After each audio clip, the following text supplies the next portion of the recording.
Yo, yo, yo, what's up, everybody? This is your boy Isaac. And this is your boy Bryce. And we are brothers on tennis. And guess what, folks? We've got a special guest today. Man, it's always good to have someone on the show. And this young man, I'm very, very excited about talking with him.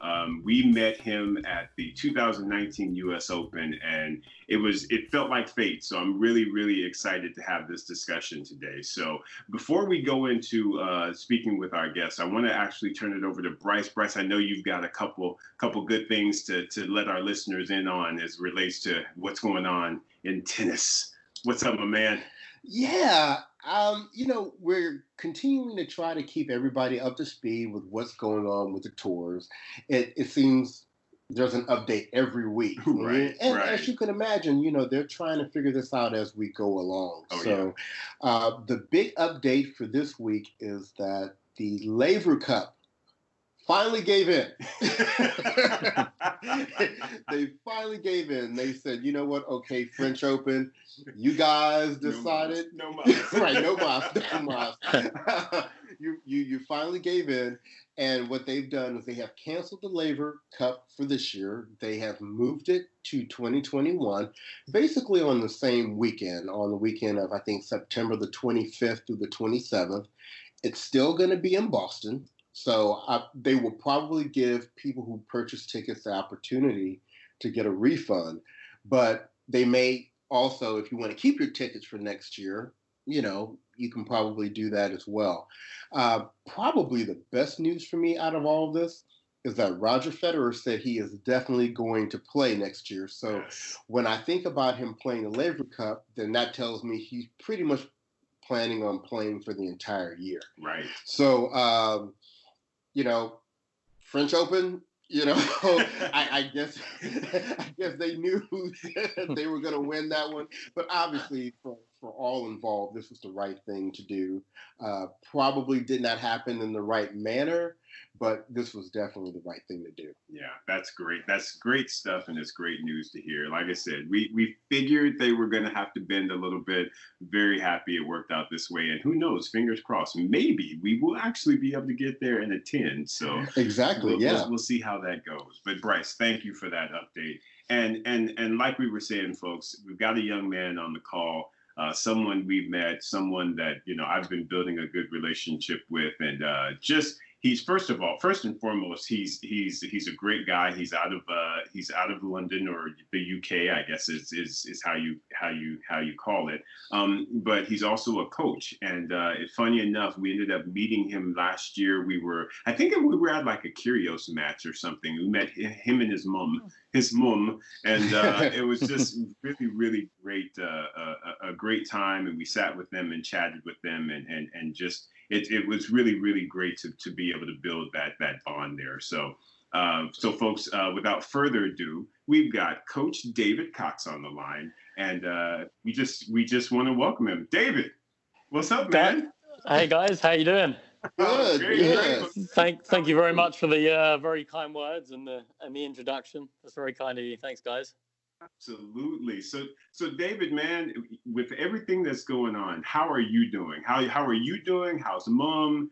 Give us a quick update. How are you guys faring in all of this kind of craziness? Yeah, it is a crazy time, but no, we're doing okay. We're obviously at the moment I'm not able to be on court, not able to work, but just trying to stay busy, trying to stay productive. I'm trying to stay healthy and doing a lot of home workouts, catching up on some other stuff, and just actually started to learn how to play the piano because I'm quite into my music as well. So trying to use the time effectively.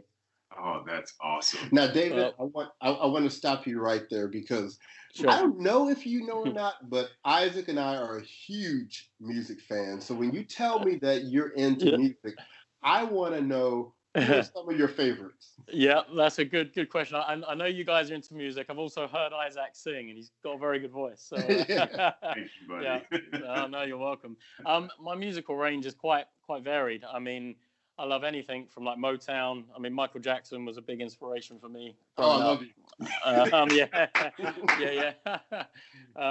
But you know, I can go on my iPod. I can go from listening to Michael Jackson, Marvin Gaye, to then Guns N' Roses, to then Tupac, Biggie. Just so many, different types of music. Yeah, a lot of R&B and hip hop. I really love as well. So okay, yeah. we're gonna have to continue this conversation after the end. For sure. Well, listen. First of all, I don't. Bryce, you didn't see this, but again, this was on our personal Instagram account. David put something out where he and his mom were at a party. And they were playing Cameo. They were playing Candy. Yeah. My mom's 60th. Yeah. Yeah. Oh, was it your mom's 60th? Oh, that's dude. right. Yeah. See, like I said, David's my boy, man. I have a whole new appreciation for Coach David right now. It's a different side, away from the tennis. Absolutely. So, David, with that, I know that I said, we already on the music side, but sure. let's initially focus in on your tennis, and I want to understand your background just in regards to your playing, because I know I've seen some excerpts of you swinging that lefty swing, and I love your stroke. Thank you. So how were you introduced to tennis, and how did you, just your playing, and I'd love to hear about your history, and you know, how did you become a coach? So kind of guide us through your path, if you will, of you know, how you gained a love for this sport. Yeah, sure. That's a good story, actually. Going back, so it was when I was 6 years old. So back in 1990, my cousin was a ball boy at Wimbledon. So they go around to the schools and they trial out a lot of people. And he made it to the final stages, and then was actually a ball boy on centre court. So I was lucky enough that year he got me some tickets, my mum and I, and that was the first time I had ever been to, you know, a live tennis match, or really, you know, I'd been over the park when I was real young, just with my mum and dad, just playing a little bit. But that was the first time I went to Wimbledon, and then fell in love with it from there. I remember sitting on centre court, watching the matches, and just after that, I remember saying to my parents, you know, I want to give this sport a go. So we then went down to the local tennis club, which was called Sutton Junior Tennis Centre. It was about 5-10 minute drive from my house, so really close. And just got introduced to a coach down there. And I actually started off in just some summer camps. And then the coach kind of approached my parents and said, you know, you can tell that he's got a love for the sport. And so I suppose you could say pretty good hand-eye coordination to a level. And then it started from there. The guy was actually called Nick Baum. He was my first coach, and he spotted me in the summer squads, and I went on to just do some individual lessons with him for quite a few years, and that's how I got into it. That's how I first started. Yeah. Nice. Okay. So and then basically from there, playing at Sutton Junior Tennis Centre for a very long time. They used to have this Saturday evening social night, which was great. So we'd all be hanging around on a Saturday the whole day, like my friends and I. We'd play tennis. We'd then stop to play some pool, and then some darts, and then just sit around, have a chat, and back on court. And that's really how I grew up playing, really, with friends. You know, I had coaching and we've done group lessons and some individuals, but a lot of the time just finding time to play with friends as well. What are the public courts like over there? Because, you know, being from the States, we only see from the UK Wimbledon and grass courts. Are the public courts grass, indoor, hard court? No, the public courts on the whole they're hard courts. So there's lots of outdoors, but indoor facilities in London are sometimes tough to come by, just because so many people play and availability. So I mean, where I started, where I grew up playing, we were actually one of the first indoor tennis centres. Actually, it was actually the first indoor tennis club for juniors, and we had 5 indoor courts at the time, and then it expanded to like 12 indoors, and the place I'm working at now has 5 indoor courts. But yeah, in general, they're usually hard courts or more recently like an artificial clay court surface, so you can play in all weathers. Because obviously it rains quite a lot here in England, so you have to have something that you can play on. So the grass really is only used for, say, 5 to 6 weeks of the year max. Really, there's only a few clubs with grass courts now. Oh, wow, that's surprising. Yeah. Well, that's interesting, because now that makes it make more sense why Wimbledon really wasn't looking at trying to find a lot of other dates, because they sounds like they only had a certain window. Right. Exactly. They could play in.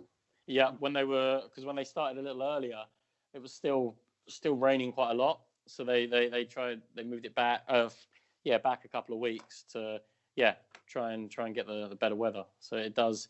Yeah, we do get a lot of rain. Unfortunately, that's one of the problems. So that's why you won't see many grass courts anymore. Really, only during Wimbledon and at a few venues, but not too many. Yeah. Gotcha. Yeah. And so, David, as far as you were coming up and you're playing, did you play in high school, or were you a part of an academy, or? Yeah, so later on, the Sutton Junior Tennis Centre turned into an academy, and they had what's called a scholarship. So that was linked to a school called Cheam High School. I actually didn't go to that school, but the school I went to was still very close, and they linked with the tennis club, so I could sometimes get out of school early. So I joined the academy there when I was about 12 to 13. So I'd come out of school early sometimes and play the academy squads there that was linked to the scholarship. And it actually turned out to be a really good academy. I mean, at one point it was probably up there with one of the best in Europe. You know, we had some good juniors, good coaches. And it was a great facility, and that's from there. From about 12 to 13, that's when I started, and then a couple of years into it, I started to play a little bit internationally. Just, they're called Tennis Europes now. I'm not sure whether you guys, because you've got ITFs, right. But I was playing Tennis Europes, and then actually decided from quite a young age that I wanted to go into coaching. Ah, okay. Yeah, so I've done the junior tournaments, and then kind of obviously financially it can be tough to travel around all the time. So I decided from a young age that coaching, I think, was for me. So I actually started helping out at the tennis club when I was like 16, just assisting and helping coaches, and until I could get my qualifications at 18. But I did compete. I competed a lot from like 12 to 17. I competed a lot. Nice. And so you said you got your coaching credentials at 18, right at 18. So is that like the cutoff or something? Yeah, I mean, you can do like assistant courses when you're 16, like level 1 to level 2. So I did that, and then you can do your level 3 from the age of 18. So that's when I started my level 3 and got that. Yeah. So quite young. Started coaching quite young. That's awesome. I honestly never knew that there was like a levels for coach. I never knew that. Thanks for sharing that. That's incredible. There's 5 levels. Yeah, they used to be called the like level 1, level 2, then DCA, CCA, but now they're called level 1, 2, 3, 4, 5, and the 5 is the is the highest qualification you can obtain. So what level are you? So I'm level 4. Okay. I'm level 4. The level 5, I've actually been invited on to do that a few times, but it takes about 1.5 to 2 years. And there's a lot of work off court involved, lots of presentations and lots of video analysis stuff. And I just felt at the time it would have been a little bit time consuming for me, as I was traveling quite a lot with some players. Mm-hmm. So I didn't want to start that until I thought I could really, put a lot of my focus into it. But it's a good course. Yeah, the content's very good. Fantastic. Well, that's definitely learnings for me. So that is awesome. One more question. So who is over that type of program? What's the governing body? Yeah, the LTA. So the LTA. Oh, the LTA. Okay. Yeah, they're the governing body for that. Yeah, and it's recognised worldwide. I mean, the level 5 is really, in the last couple of years, it's really really got to a good level. I mean, they've got a guy called Louis Kaye,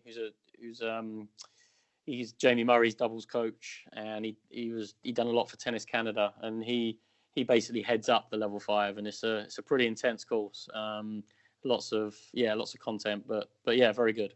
Fantastic. So then, David, did you actually start coaching at 18 when you started getting, into the levels? Did you have a player that you started working with at that point, or when did you get your first player? Yeah, so good question. So I did start coaching at 18, but I started off literally doing everything. So I was doing birthday parties, Nice. mini tennis, going into schools, really kind of learning my trade, which was great because it was good for my confidence and things. And then I was very lucky that in the times that I had time to relax or in my breaks, I would then go on to court with the national coaches at the time. So they had like a national setup at Sutton Tennis Academy, and I would just go and shadow the coaches there. Just feed balls and listen to what they were saying, and just basically gain as much experience as I could. So I'd done that for a good 3 to 4 years, and then whilst I was doing that, I was starting to work with some younger players in the mini tennis and kind of bringing them through from, say, age of 5 to 10, and that's where I kind of gained experience with the younger kids at that age. So that was probably like the first 4 years of my coaching career. Yeah.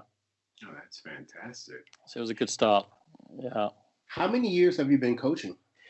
Yeah, so I'm 36 now, and started at 18. So it's quite a long time. Half your life.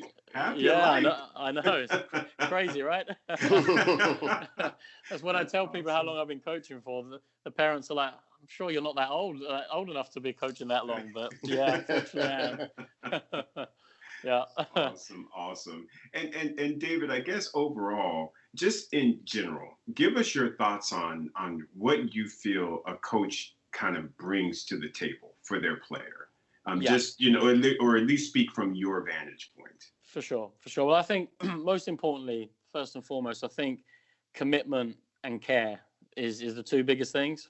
I think, if the player knows that you're there for them and you really do care, I think that's a great start. They trust you, and it's a lot easier to then work on things. So that, for me, that's the most important. And, in terms of doing sessions, bringing lots of, high energy, enthusiasm, as a coach, kind of always willing to learn and always willing to adapt, I think, and understanding that each player is different, Absolutely. But that's something I think I've learned over the years. I'll give you an example, maybe say from a technical point of view. When I was younger, after those 3 to 4 years, when I started to work with some, say, more advanced players, I would say for the first couple of years, all my players technically maybe looked the same, which in a way was okay because I was doing an okay job technically. But then as I've got older, I've realized, everyone's slightly different. So you have to adapt to what technique is the best for that individual player, if that makes sense. Right. Yep. So I do think, understanding what's important for the player is very important.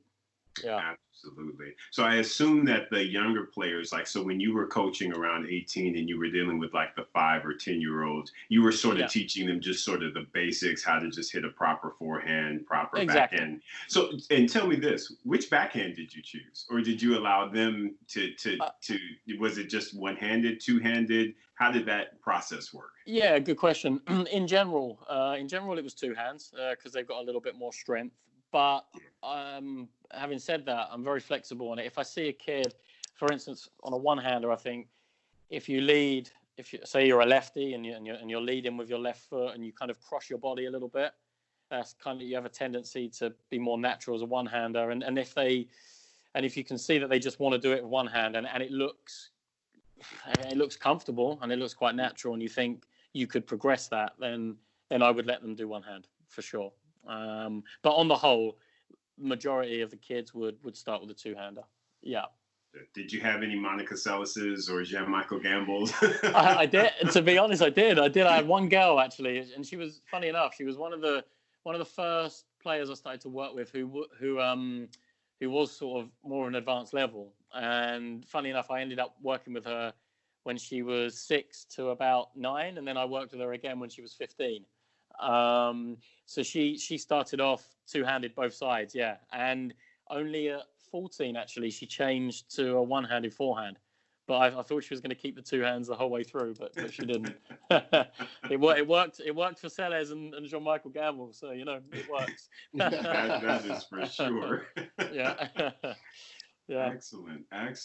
And so, David, talk about your style as a coach. Just, are you kind of like the taskmaster, or are you kind of nice and friendly with them? I mean, you know, give us some juice. For sure. No, you know what? I can be tough. And they know there's a line. They know there's a line.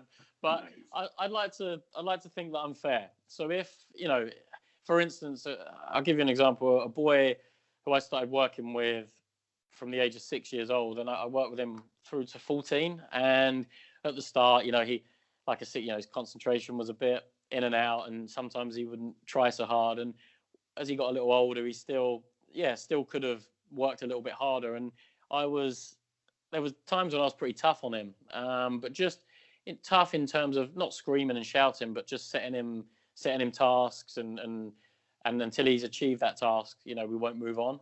So just making him understand kind of what hard work was. But when he was working hard, and when he was, you know, concentrating and listening, then I think it's really important that you need to praise, you know, like Absolutely.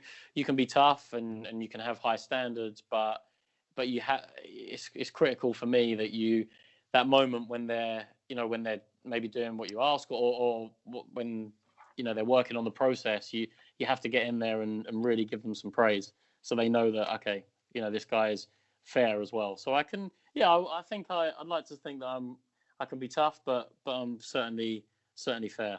I would think so. I would imagine working with kids that their parents play a very important role in this process.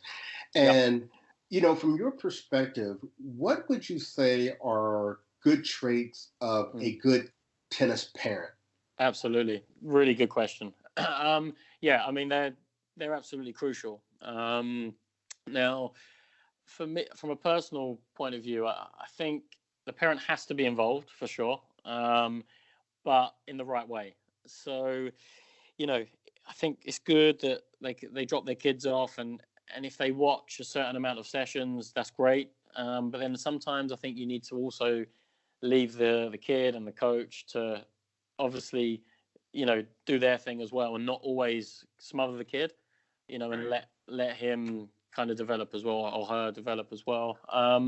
But just as a parent, you know, being supportive, you know, being encouraging, you know, and being on the same page. If the coach, the player, the parent are all on the same page is really important. But yeah, you know, when you take them to tournaments, just, you know, effective questioning, not saying to them, or maybe if you called them up, oh, did you win or lose? But just ask them, how was the match? You know, did you play well? You know, what did you work on, the things that you've been working on in your sessions? Just being supportive, and if the kid knows that the parents are, you know, not just going to get angry because they win or lose, then I think that's the way to be. You know, Absolutely, it's really important because they play a massive role. You know. Yeah, for sure. Have you had any instances where you've had some some over the top parents? Oh yeah, for sure. yeah, on a weekly basis. No.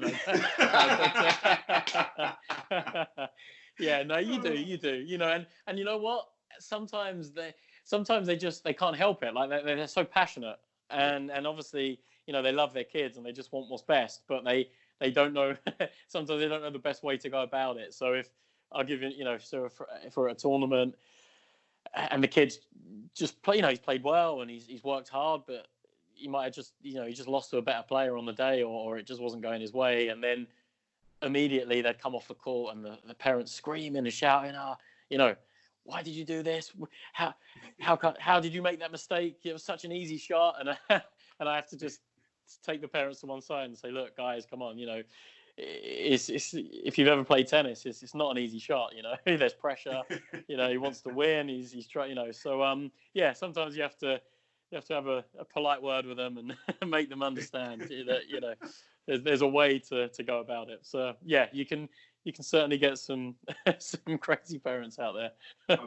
I'm so happy to hear you provide that example, because to me, I think that is so right on and so spot on. You got to pull the parents aside and be like, "Yo, Right. You have to chill out. Your child did a good job, and focusing on, like you said, how the overall play and not just the whole win loss." So exactly, you got to focus on the process for sure. And I think as a coach, asking what my role is, not just on court, to build a good relationship with the player or technically get them better or tactically get them better. I think we got a massive role off the court as well to build that relationship with the parents as well, and sometimes have those sort of tough, honest conversations, right? About maybe the way they should be going about it, because you don't want to tell them how to be a parent, but you have to be honest. You have to be honest what's going to be best for the player, for the child.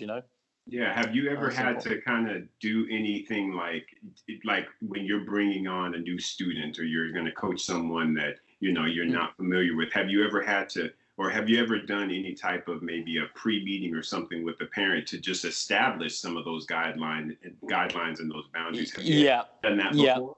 I do now. Absolutely.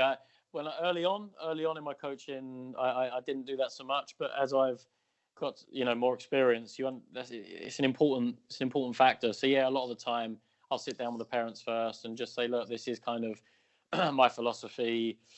This is what I do. This is how I work. And maybe it's not for everyone, but this is what it is. And have they got any questions, etc. And I think it's important to get off to a good, honest start like that. Absolutely.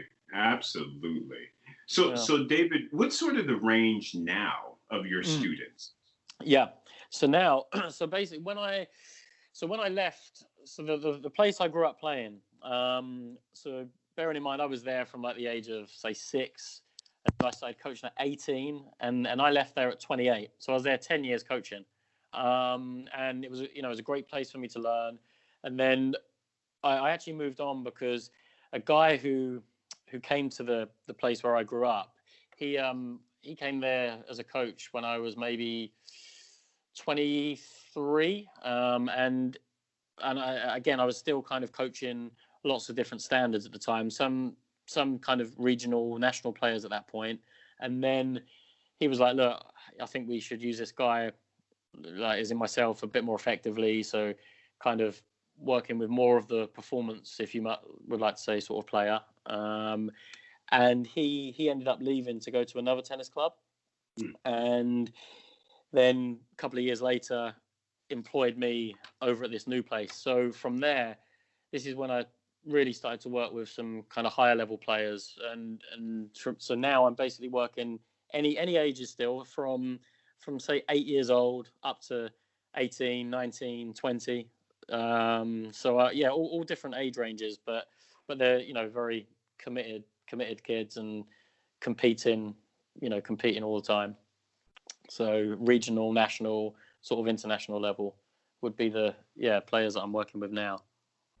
Okay. So David, I wanted to dive a little bit into, we always like to ask people about their favorites. Sure. So this is a 3-part question here.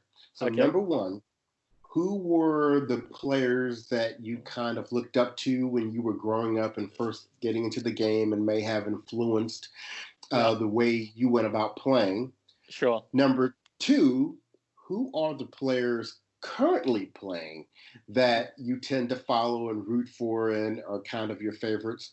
Yeah. And then the third part of that is, because you are a coach, who are some of the coaches that have inspired you in terms of maybe the success they've had with players or techniques that they've used? Sure. Just very interested to hear about your thoughts on those. Cool. Yeah. So favorite player who really inspired me at the start was Andre Agassi. I loved Agassi. I mean, you're my guy. This two-handed backhand return was just outrageous. See, that's why I love Coach David. It's still got to be one of the best returns to date, right? Unbelievable. Yes. But so I mean, yeah, as a kid, I was obsessed. I had the jean shorts, the cycling shorts. I think I even had a wig at some point with long hair. Oh, so, yeah, I was a big fan. And then actually a few years into it, Goran Ivanisevic. He was a really, really big idol of mine. Being a lefty, obviously he's a lot taller than I am. I'm not the tallest of guys, but yeah, being a lefty, I really like Goran. I thought he had a good character, and so at the time. What did you do with that final then? I mean, how were you feeling in that final between Agassi and Goran at Wimbledon? Yeah. That's tough. That's a conflicting one, yeah. At the time, I was probably still more of an Andre fan. So I think it was pretty clear cut, that I wanted Andre then. But then when Goran went on to beat Rafter, I was very, very pleased about that. Right. I thought Goran had a good character, but also at the time, I thought he was one of the guys who obviously had a massive serve, but he could really play. His ground strokes were good as well. I thought he could really play. So yeah, they were my two favorite players growing up for sure. Currently, I've got to say Rafa again. It's another lefty. I love his attitude. His work ethic's unbelievable. He seems like a humble guy. So I would say, Rafa for sure, but massive respect for Federer. I mean, the way Federer plays is just, it's phenomenal. And the fact that he's still in the game and he's hardly had any injuries is just, amazing. So I admire that. And obviously being British, I'm a big Andy fan as well. Right. And big Andy fan. And again, actually, Andy, I think he's got a good character. He's hardworking, and he's actually, he's a good guy. So I agree with that completely. Yeah. And I'm pretty good friends with his coach actually. So so that helps. Is that who is it? Jamie? Jamie Delgado. Right. Yeah. So Jamie and I are pretty close. Shout out. There you go. Yeah. Name drop in there. Sorry guys. Now, are there any? The coaches. Remember, right. But I wanted to catch on the women. Are there any women that you grew up liking or currently playing? Good point. Absolutely. Yeah. So Steffi Graf, growing up, slice backhand and her footwork, I thought was phenomenal. So I really enjoyed watching Steffi Graf. I also started to like Kornikova when I was in my teens. So. I'm sure you did. Yeah. So followed her quite a lot. But and currently really, So I mean, look, Serena, unbelievable. Yeah, I mean, I just love watching her play. I think it's just phenomenal what she's done in the game. And also. Current players, I really like women's tennis. Women's tennis is great. There's so many. Like being like a small guy myself, so like being around movement, like Halep. I love watching Halep. Movement's phenomenal. Women's tennis is really good right now. So, but I'd probably say Halep and Serena would be my two favorite women. Yeah. Okay. Good choices. Sure. And then for your coach inspirations. Yeah. Wow. So first of all, there's a lot of coaches, say internally, who I've worked with from a young age. So there's a coach that actually took over coaching me when I was 14 at Sutton Tennis Academy, and his name was Dan George. So he was only a few years older than me at the time. But really inspiring guy, and he went on in England. He's done some really good things. He worked with a boy from the age of 6 to like 20, and he got him to about 200 in the world. He won junior Wimbledon doubles.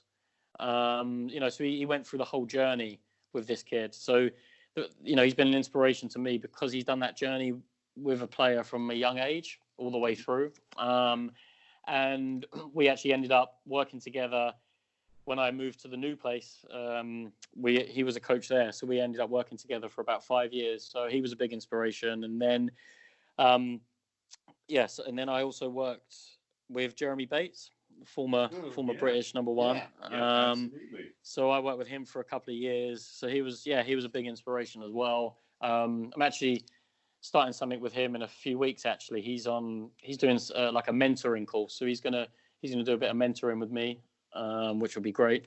So yeah, he's big inspiration. Another guy, again internally, but a guy called Nick Jakes, he's from New Zealand originally, and he's the guy who came over, and he really gave me my first opportunity to work with some really good players. He gave me a lot of opportunity, and then just a really good coach. Again, inspiring, great with the kids, enthusiastic, always willing to share his knowledge. So he was a massive part of my coaching. And then I've been very lucky to do some work with Bob Brett, a guy who worked with Marion Cilic and was Becca's coach when Becca won Wimbledon. Right. Yeah, so I was really lucky because I was working with a boy at the time this boy was actually my first national champion. And I started with him when he was 6. And like I said, I worked with him till he was 14. Still got a very good relationship now. He went to a tennis school where he's at a boarding school, so he trains there and does his schooling there. So so I was working with this boy, and Bob Brett at the time was doing a little bit of work for the LTA. And so he come and watch this kid and a few others at the academy, and we just built up a relationship from there. And I was very fortunate that he invited me out to his academy in Italy, in San Remo. So a couple of summers I've taken a few kids out there who I coach, and Bob was a big inspiration. I mean, he was on call at 7 a.m. every morning till like 7 p.m. in the evening. I mean, he's in his late 60s, maybe 70s now, and just really, just so still passionate about the sport. And and the kids I was coaching, he would go on court for half an hour and do an individual lesson with them, and I would stand there and learn some really, really good stuff from Bob as well. So I've been lucky. I've been very lucky to work with some kind of coaches that have coached at the highest level, but also some real good coaches that internally in the country that have done a good job as well. So they've big inspirations. Well, this morning I was watching an Instagram live between Djokovic and Wawrinka, and it was very insightful. And one of the things that they were talking about was the use of video, reviewing videos on practice sessions, whether or not they watch their own matches or if they watch other players' matches. Yeah. Do you employ the use of video with your kids? Yeah, absolutely, I do. So when I go to tournaments, if I'm allowed to film the match, I will film the match. From the back of the court, and then after that match, what I'll do is I will watch the match through again, and I'll take some stats, and then I'll sit down with the player, and we'll watch the match, go through that, and then actually on a daily basis, on call, obviously with technology so good, I use an app called Coach's Eye, very easy to use. You just take a video, and you can kind of freeze frame and draw on the screen and cut the picture in half to compare it to other techniques or what they were working on, say 6 months ago to now where their technique is. I certainly use the video analysis. Yeah, for sure. And it's so easy to use now, So yeah, absolutely. So David, do you use that with their practice sessions as well, or? Yeah. Absolutely. Not every session, but if we've got something technical we're working on, or just to show them, were they intense in this exercise? There's so many things you can use it for. But I use it in my training sessions. Yeah. Okay. And David, do your kids do any do they play sets and/or matches against one another? Do you have them do you have that type of a structure where they play one another or do they just practice?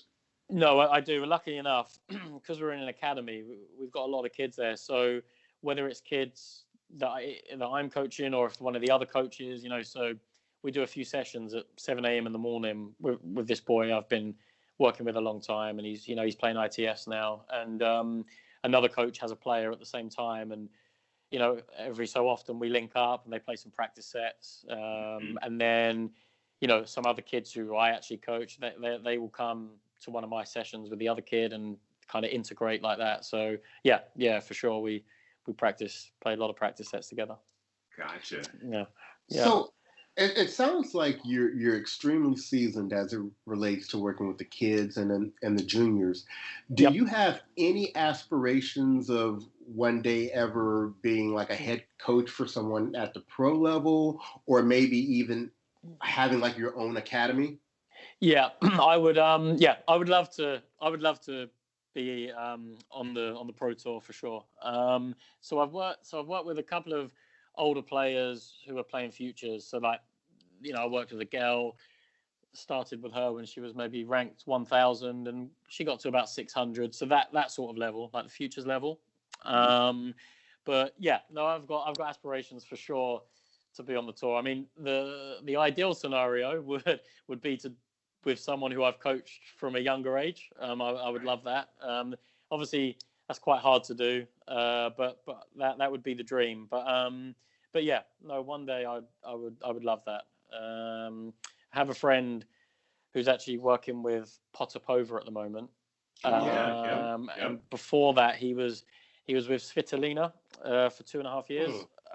But he actually started at the same academy where I first started, and he actually didn't start playing tennis till he was 18. He was a football player.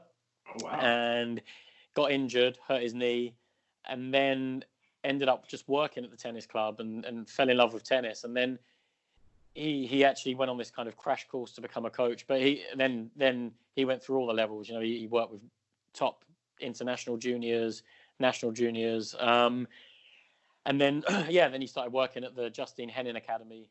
And that's where he first met Svitolina when she was younger.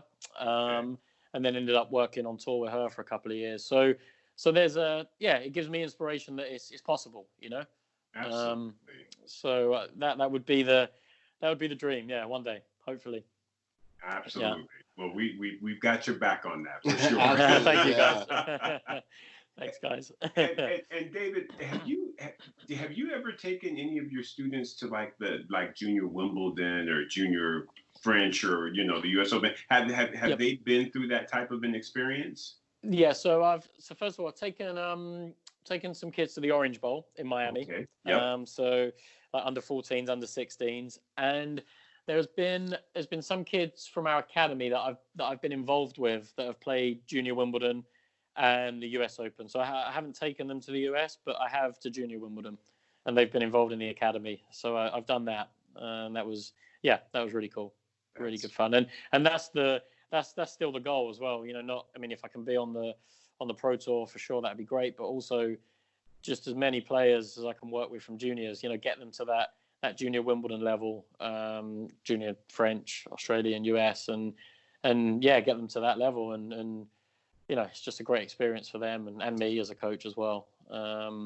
So that is, that's definitely the ongoing goal for sure. Absolutely. So, and David, I have to ask you this question because, of course, you're there. So, what is the experience like walking onto the lawns of Wimbledon?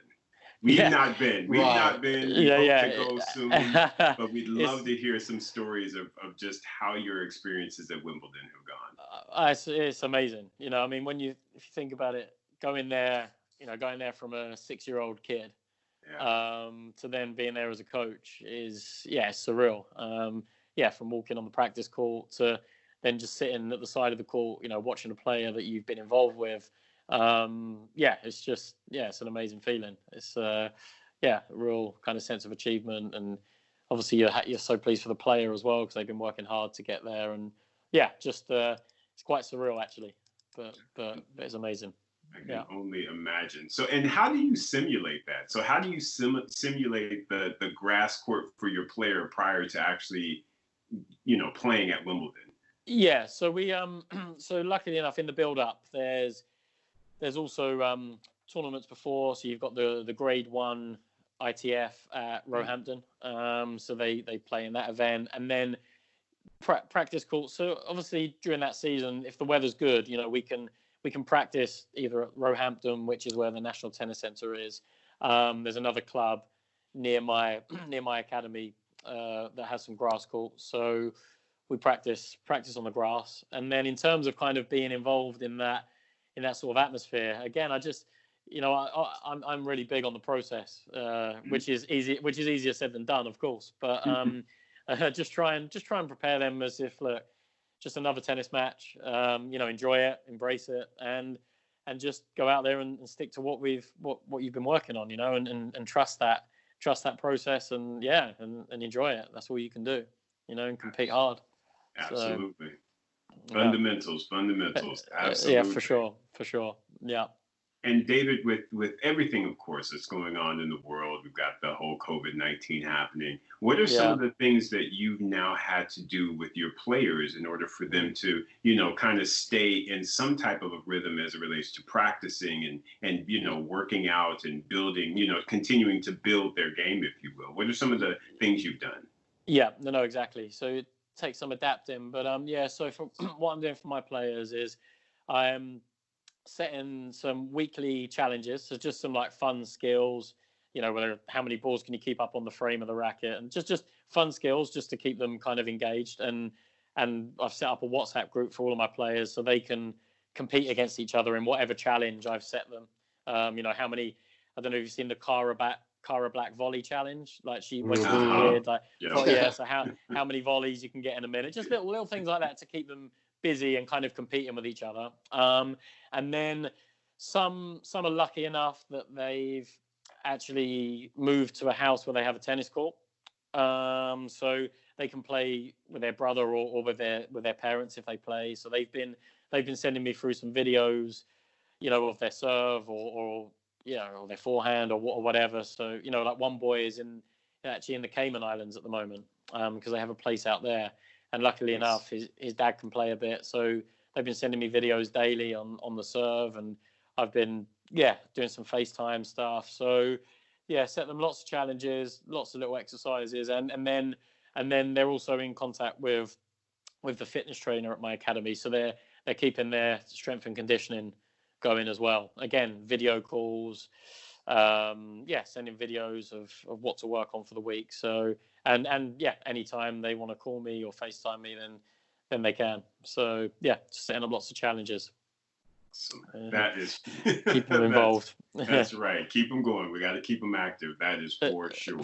Exactly. Yeah. And so, David, I know we're gonna potentially start wrapping up here. I wanted to actually just ask you about yourself and your family, and how's everybody doing on that side? Yeah, they're really well, thanks. So my mum and I, we're healthy, which is good. Staying home, and all my cousins and my aunties, uncles, family, friends. At the moment they're all healthy, which is good. And just trying to get through it. Just trying to, like I said, we're all just trying to stay as busy as we can, stay productive, learn some new skills.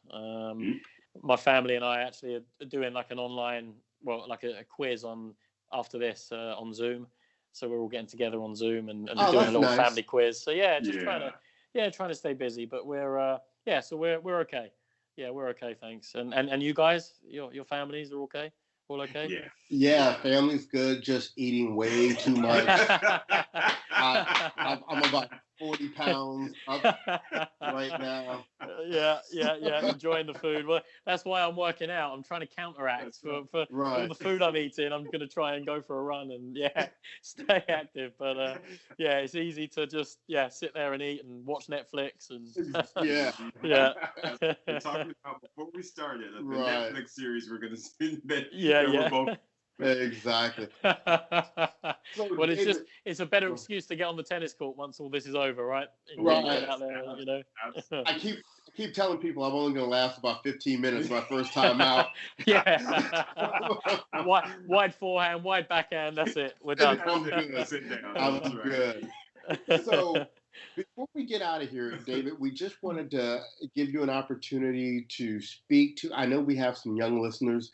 If we had if you're a kid or a junior and you're looking to get into the game of tennis, just what advice do you have for them or even for their parents to get started? Sure. First and foremost, I would say, you've really you got to love it. You got to, and try and fall in love with the sport. Like I was saying, I had inspirations like Agassi and going to Wimbledon. My first Wimbledon was such a great experience that it really made me love the sport. So from there, I always watched tennis. I didn't just go and train. I didn't just go and play. But I would watch and try and educate myself in the sport. And because I think the more you love it, then it's easier to then go and work hard when you're training. And just my advice is, if you leave everything out there, like it's a cliche, but every time you train, every time you play a match, whatever, if you give 100% and you truly 100%, not just physically but mentally, like listening and really working hard, then you can't go wrong. You just got to leave it all out there, really really enjoy it. And like I said, I'm really big on the process. I just think you can't always control the outcome. You can, you're always going to come up against someone on the day who might be better, or you're just not having a good day. But just stick to your processes, and as a parent, if you can just really really be positive, be there for the kids, support them, let them know that you're there for them, and just be encouraging and support them in a good way. And you can be, like I said, you can be, like, as a coach, you can be firm and you can have some kind of rules and stuff. But if the kid's giving it their all, then let's be fair and just keep them loving it, for sure. That's Work right. hard. That's right. That's all you can do is support. Have them. You want them to do their best or be their best. So that's Absolutely. all you can push for. So For perfect. sure. Perfect. David, I have to say, man, it has been absolutely just a pleasure talking with you today. It's been so good, so insightful, man. And we really, really appreciate you being on this podcast and sharing your wealth of knowledge as it relates to the sport and your experiences, man. We really appreciate it. Oh, well, no, listen, the pleasure's all mine. And I really appreciate you guys having me on as well. It's been great to talk to you guys. And like you said at the start, in the intro, I feel blessed that we actually got to meet you at the US Open. I think, like you say, it was fate, I think. Absolutely. So it's been really kind of you to have me on. Really pleased I met you guys, and also just want to, like you say, I met you at the US Open with my mum. Obviously, she's been a big inspiration in my tennis as well. So very supportive. My mum and my dad was as well. So no, thank you. Thanks so much, guys, for giving me the time. It was great. Well, please tell her hi for us. Absolutely. And I will do. She will say hi for sure. Okay, great. And for our listeners, if you've enjoyed this podcast, we're looking to actually have a coaches series that we're going to be doing. So David was our first coach that we interviewed today. And so we have a few more on the docket coming up. And hopefully, David, we can get you back on the podcast sometime in the future. Yeah. For sure. I'd love that. Anytime, guys. Anytime. All right, great. Would love to.